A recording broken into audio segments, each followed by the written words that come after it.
मुकेश और मैं एक ही कंपनी में काम किया करते थे। एक रोज हमें ट्रेनिंग पर भेज दिया गया। हमारी इससे पहले औपचारिक बातें ही हुआ करती थी, पर ट्रेनिंग पर हमें एक दूसरे को जानने का मौका मिला। हमें कमरे में एक साथ ही रुकना था। साथ रहकर हम आपस में काफी घुल मिल गए थे। अक्सर रात को मुझ पर से चादर हट जाती तो मुकेश मुझे चादर उड़ा दिया करता था। मैंने उससे पूछा, क्यों जागते रहते हो रात भर? मेरी तो आदत है करवट बदल बदल कर सोने की, चादर तो टिकती ही नहीं। मुकेश ने मेरी बात का कोई जवाब नहीं दिया। अगले दिन वो कुछ शांत नजर आने लगा।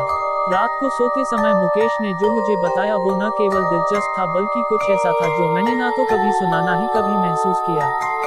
ऐसा कम ही देखने को मिलता है। बात केवल विश्वास की रह जाती है।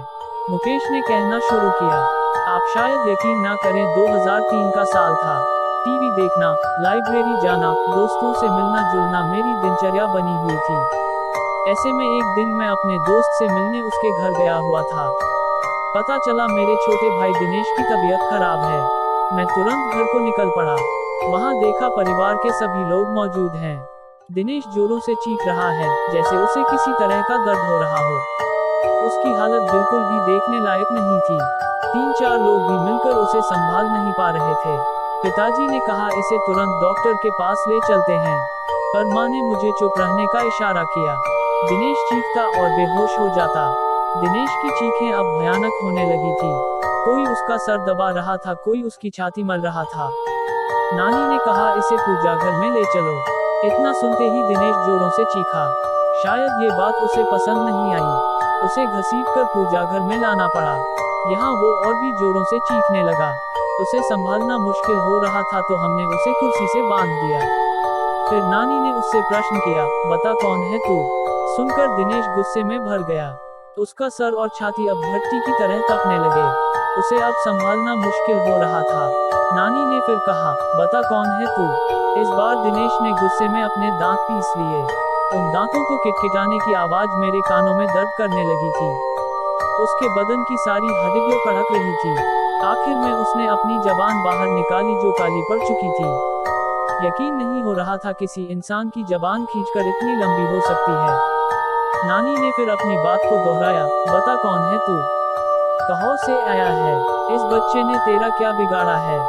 जहाँ से भी तुम आए हो वहीं लौट जाओ।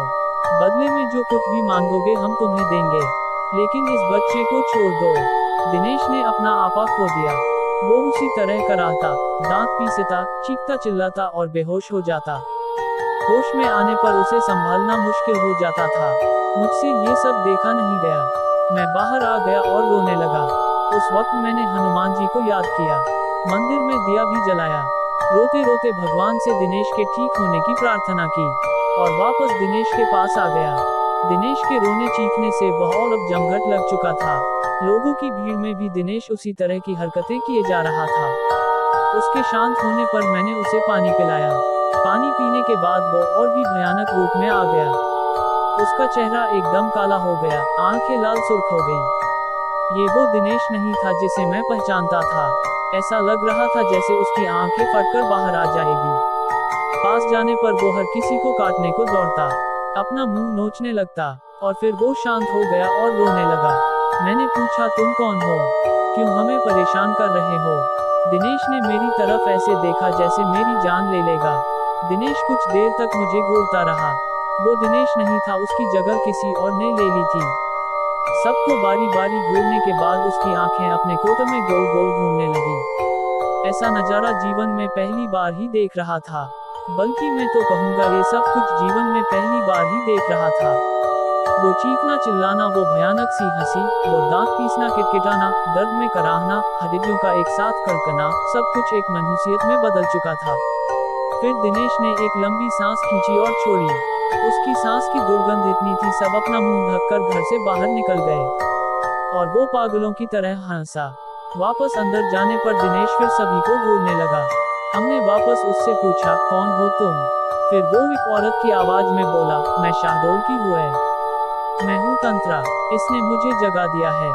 मैं इसे नहीं छोड़ूंगी, इसे अपने साथ लेकर जाऊंगी। और हंसने लगी। हमने कहा, जो तुम मांगोगी हम तुम्हें देंगे, पर इसे छोड़ दो। वो दुष्ट आत्मा अब अपने पूरे रूप में आ गई और बोली, मुझे एक मटकी, 4 नारियल, चुनरी, श्रृंगार का पूरा सामान लाकर दो तो मैं चली जाऊंगी, नहीं तो इसे अपने साथ ही लेकर जाऊंगी। जल्दी करो, दफा हो जाओ, ये सामान लेकर ही आना, वरना इसे तो मैं चबा जाऊंगी। और हंसने लगी। हम सबके चेहरे पीले पड़ गए। माँ और मैं तेजी से बाजार की तरफ निकले। रास्ते में माँ रोने लगी तो मैंने उन्हें दिलासा दी, सब ठीक हो जाएगा माँ बोली, कुछ भी ठीक नहीं होने वाला मुकेश, मैंने तुझे बताया नहीं, इसने जब अपना पहला असर दिखाया था तब दिनेश को क्या हुआ हम समझ ही नहीं पाए थे। दिनेश के साथियों ने हमें बताया, उस दिन दिनेश के ऑफिस में मीटिंग थी, सब आपस में हंस बोल रहे थे, सब कुछ ठीक था कि अचानक दिनेश की तबीयत बिगड़ने लगी। दिनेश ने सामने रखा गिलास उठाया और पानी पिया। पानी पीते ही दिनेश बेहोश हो गया। उसके साथ ही चौंक गए। 2 लोगों ने मिलकर उसे टेबल पर लिटाया। उस समय उसकी आंखों से आंसू बह रहे थे। वो अपनी साथियों से कुछ कहना चाह रहा था लेकिन उसके मुंह से एक शब्द भी नहीं निकल पा रहा था। उसके साथी उसे हॉस्पिटल ले गए। हमें जैसे ही सूचना मिली हम सभी वहां पहुंच गए। दिनेश कुछ देर बाद दिनेश ठीक हो गया। क्या हुआ उसे खुद भी कुछ मालूम नहीं था। उसे इतना याद था कि वो बेहोश हो गया था। उसके बाद कभी ऐसा कुछ नहीं हुआ जिससे कोई परेशानी हो। तुम ठीक कह रही हो माँ, उसके बाद भी कुछ हुआ जरूर था। क्या मतलब? माँ बोली, मतलब ये माँ, पिछली बार जब मैं छुट्टियों में घर आया था उस रात मैं कमरे में सो रहा था। रात के 3 बजे का समय था। कमरे की खिड़की खुली हुई थी और उससे तेज हवा कमरे में आ रही थी। उस हवा के शोर से मेरी आंख खुली। मैंने देखा एक साया मेरे पास खड़ा था। ध्यान से देखने पर भी मैं उसका चेहरा ना देख पाया। उसके चेहरे पर कालिक के अलावा कुछ ना था। उसका शरीर धुएं जैसा था। अचानक वो साया बादल की तरह तैरता मेरे पास आने लगा। मैं घबरा गया और अपनी चादर में मैंने अपने आप को समेट लिया। वापस देखा तो वो साया वहां नहीं था। इसे अपना वहम मानकर मैं भूल चुका था, पर अब दिनेश के हालात देखकर लगता है कुछ तो जरूर हुआ है माँ। इसके बाद मैं मटकी लेने चला गया और मान श्रृंगार के लिए सामान खरीदने लगी। मुझे दुकानें बंद मिली तो मैं सीधे कुम्हार के घर चला गया। बहुत से लाल और काली दोनों मटकी ले आया। वापस आकर ज्यों ही सामान हमने दिनेश के आगे रखा वो शांत हो गया। नानी उसे देखने गई और दिनेश के सामने जाकर खड़ी हो गई। कुछ देर तक नानी उसे ऐसे ही देखती रही तो हमने नानी से पूछा, क्या हुआ नानी? नानी हमारी ओर पलटी। अब नानी के चेहरे के भाव दिनेश जैसे हो गए थे।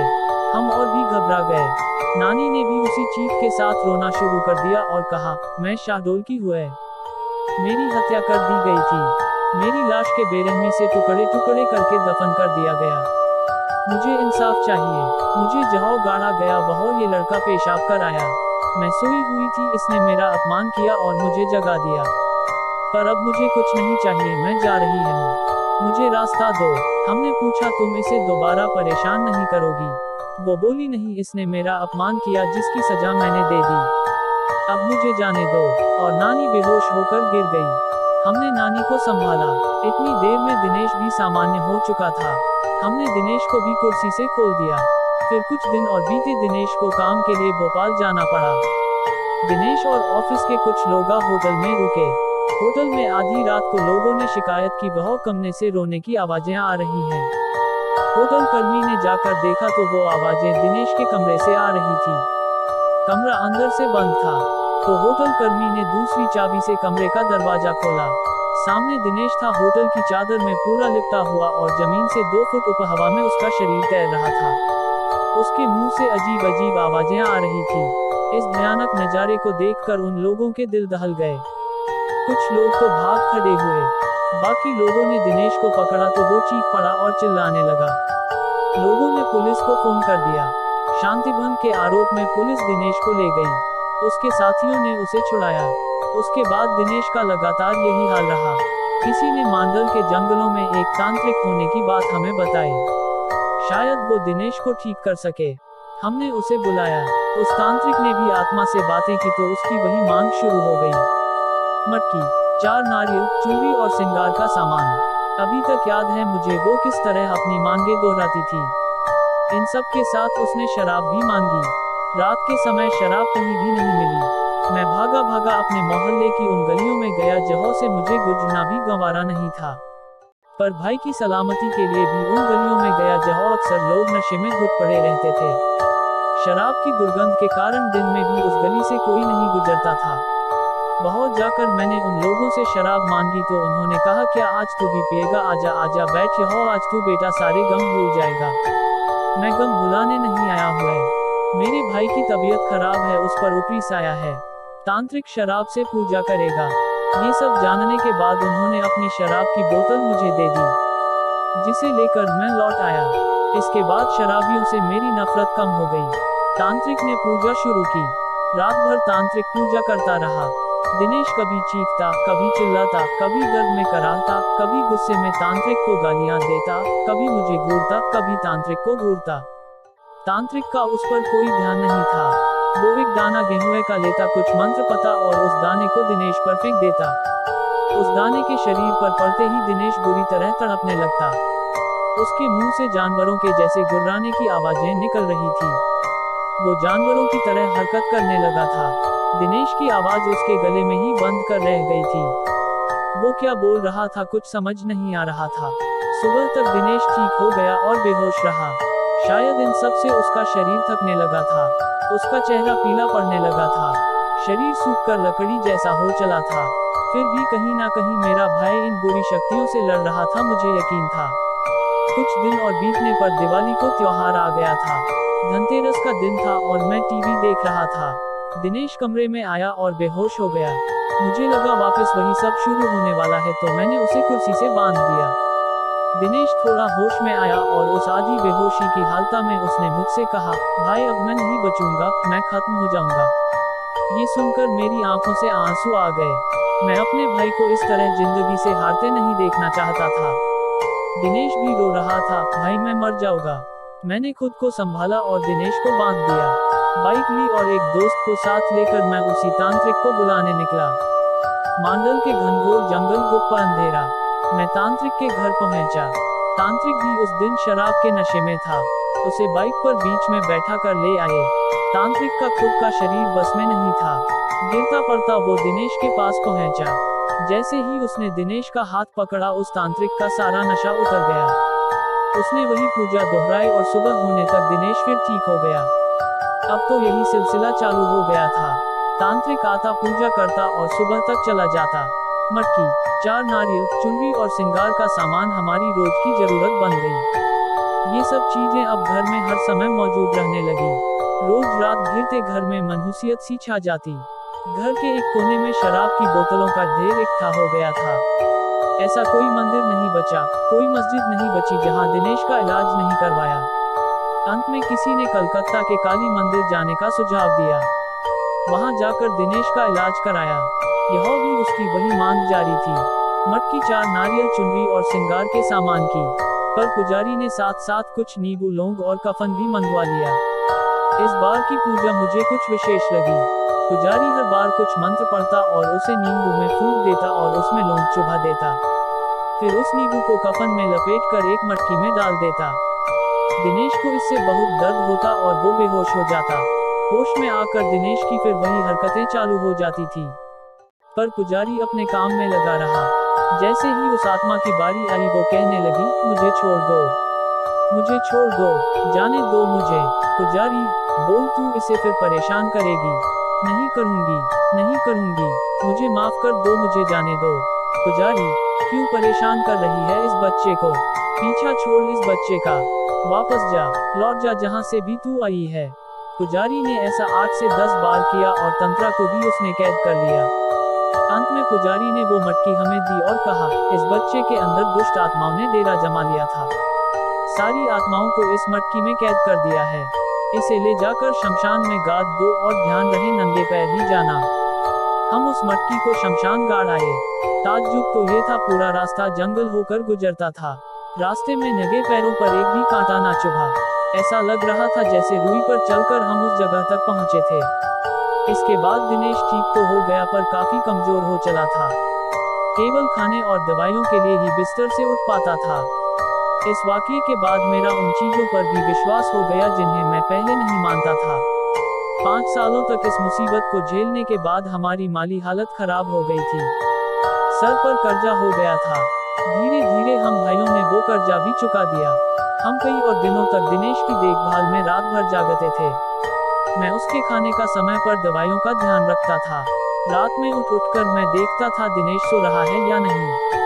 उसकी चादर ठीक कर देता था ताकि वो आराम से सो सके। आज भी मेरी यही आदत है। बस यही बात थी, ऐसा कहकर मुकेश चुप हो गया। इस कहानी को ध्यान से सुनने के बाद अंत में मैंने मुकेश से कहा, बेशक ये कहानी किसी के लिए बेमिसाल हो या ना हो, लेकिन तुम दोनों भाइयों का आपसी प्यार बेमिसाल है।